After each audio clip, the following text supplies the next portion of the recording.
4 days. The only question I had is how they started with the money they had. Because we just learned that once the ball gets rolling, they make 20 cents on every game. So they can reinvest that, which they did. They reinvested their winnings each time they won. But you have to start with something first. Because remember, they're still losing how often? 74% of the time. They're still losing 3 out of 4 games. So if they play 4 games, on average, they're going to lose 3 of those 4, so they're down $3, and the 4th game gives them some money back, but depending on how much they get back in that 4th game, it's weighted, obviously. So the question I have is where they get the money from. I'm hoping they had a brilliant stat professor that they ran the numbers by, and I encourage you guys, if all of you skip class someday because the Oregon Lottery screws up like this, I will be so stoked that I'll go with you. And we'll go bank a whole buttload of money. But this happens about every 10 years around the country. I'm waiting for the next one to happen. It'll happen eventually. You'll read about it on Facebook because some smart kids did it very quietly. Because what they don't want to do is let New York know they screwed up. Then they fix it before they get a chance to capitalize on it. They did it for 4 days. Once a week for 4 days, and New York still didn't catch on. And I love the story about the drunk guy playing 5 spot. That's my favorite part of the story. So did New York ever catch on? After it was over, yes. Like, holy crap. And now they check their math. It's like you need to do too when you're figuring out things like health insurance and whatnot, things like that. But yeah, they caught on after the fact. They did it very, very quietly. I don't know how, I mean, they're there for what, 14 hours a day, 10 a.m. to midnight? That's a long freaking time to sit in a bar, you know? Sitting there filling out cards. I'm surprised there's only 1,500 tickets. How quickly does a lottery ticket fill out if you have a computer do it for you? Maybe that's because of the money. Maybe they had to keep going back and getting money in the beginning at least. Maybe it averaged at 1,500. Yeah, that's all the article told me anyway. Genius, absolute genius.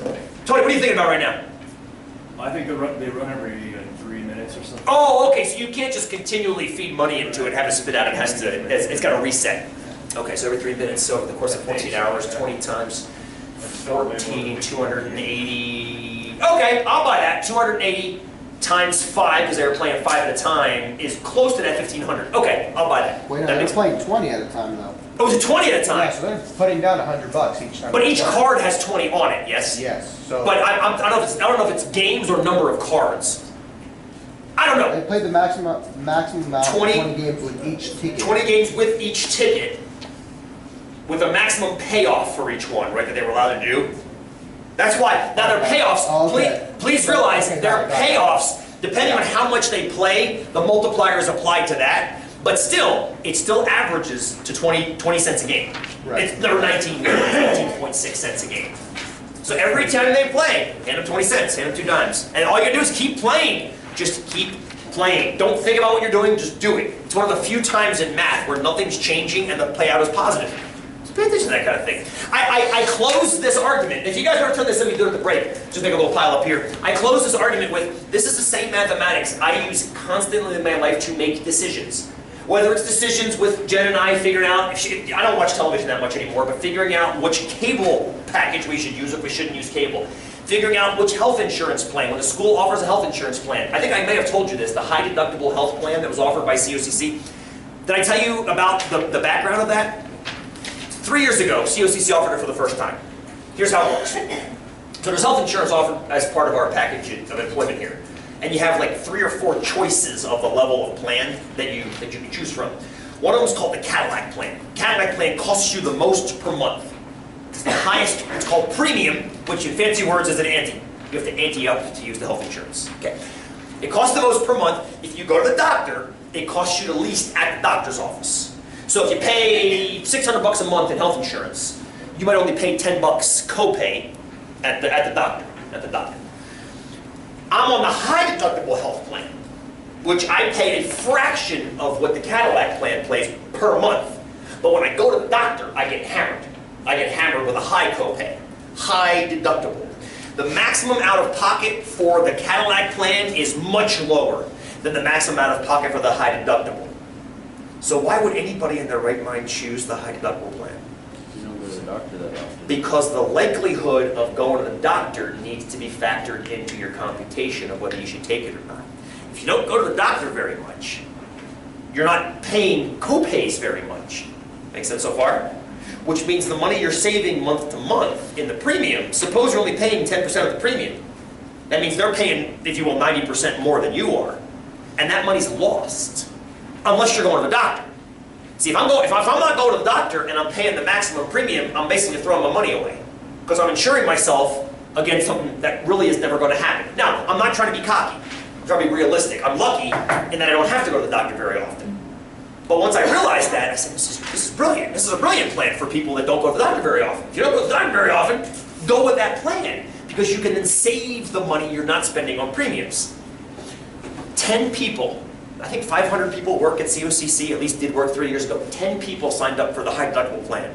And when I asked the ones that would, why wouldn't you do that? I can't afford that out of pocket maximum. I was like, but you probably won't. But I can. But you probably won't. And then it hit me. Nobody understands probability. Nobody understands probability like you guys now do. You now understand what 0.003 means versus 0.741. What's the chance of actually using the out-of-pocket maximum? Probably slim to none if you don't go to the doctor very often. If you go to the doctor very often, it's much higher. That's what you have to measure. That's what you guys are learning. Omar, go! In other words, people get pissed because their employer gives them high out-of-pocket insurance. Am I thinking people were afraid to go with that plan because they were afraid of having to pay the high out-of-pocket, the high deductible. But in other words, they're better off that way.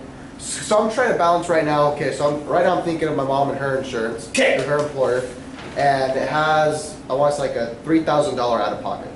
Okay, that's the maximum. Maximum. After that, insurance pays everything 100%. Right. Gotcha. So if they were to be lower than that, and she pays more in her premiums, so she's actually saving money and it's cheaper for her employer. So there's two ways you can go for that. Okay. You can pay more in your premium, which is less out of pocket. Right. Or you can pay less in your premium, which is more out of pocket. More out of pocket. More out of pocket maximum, right? Right, right. That one saves employers money. I don't know how. I haven't explored this yet. High deductible health plans, employers love them. COCC would love every single person at this school to go with that plan.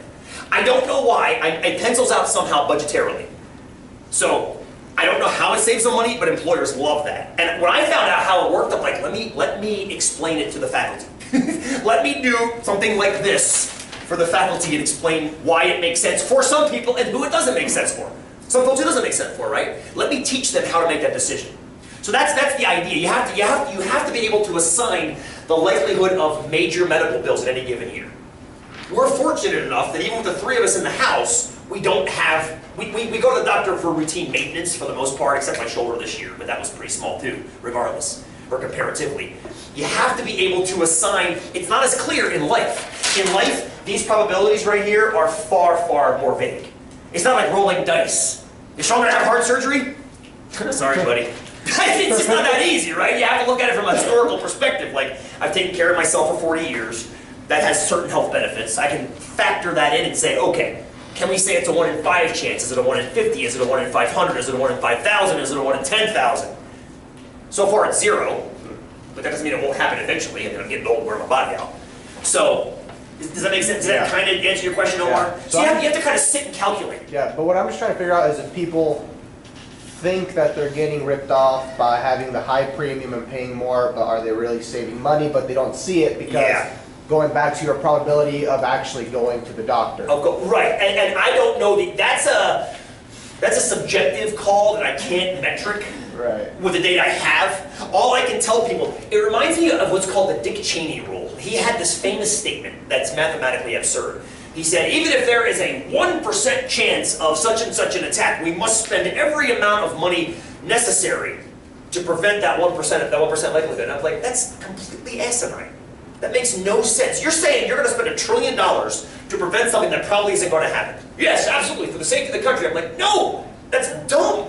You use that money in somewhere that's a more likely breakdown is supposed to happen. The same thing happened with my folks. I was trying to explain to them why you shouldn't be afraid of that. I think it was $10,000 3 years ago. That was the maximum out of pocket, which meant you'd have to have $10,000 to pay before the insurance started paying everything. And then, I can't afford $10,000. I can't afford it. I was like, I can't either. But you probably won't have to. But I can't afford it. But you probably won't have to. But I can't afford it. And we never got past that. I was telling them, I understand you can't afford it. I can't either. But you most likely won't have to afford it because it's most likely in this category right here. It's the big win / big loss in this case. oh, but I can't afford it. And then I was like, I see what's going on now. I'd have to do this via a gambling analogy to make people understand it. Like you guys now understand it. You guys now get it via a gambling analogy. It's the same exact thing. But it was amazing to me how people didn't get it. Over the course of 3 years, I've seen the number of people in that plant go up and up and up. People are starting to get it because they're starting to realize, I think, if you don't go to the doctor a whole lot, we got a bunch of fit people that work here, a bunch of really healthy people that work here. I mean, it's big in general. But people that realize, like, oh my God, I'm spending $600 a month on health insurance I never use. It's kind of like carrying collision on your car that's a 1973 Super Beetle. It's like, maybe I can deal without the collision insurance because I'm not ever gonna use the collision insurance kind of thing. Does it make sense? Good. Yeah. Something to think about.